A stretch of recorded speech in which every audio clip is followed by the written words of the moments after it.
Welcome to Rajabala kitchen. Press the subscribe button and bell icon for new videos. Mango shake में मुझे आंब नहीं दुईटी आंब काटिकी छोट छोट कर रखी गोटे ग्लास क्षीर रखी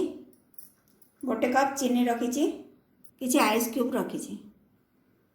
प्रथम आंब को जार रे पकईदे मु कपटे चीनी नहीं आप चाहिए कम बेसी कर गोटे ग्लास क्षीर नहीं जी रिक्वायरमेंट दरकार आप क्षीर नहीं पारे आइस क्यूब नहीं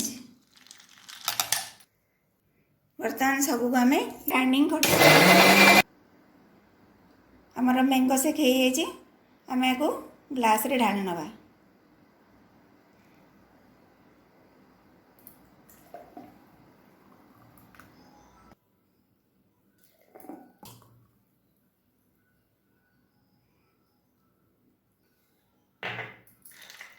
आम आधार आ कि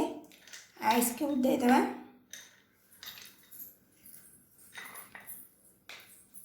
ऊपर किसी बॉर्नविटा सजे नवा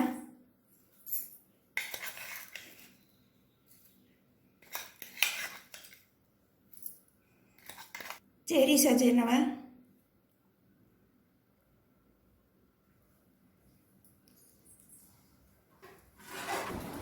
प्रस्तुत हो मैंगो शेक।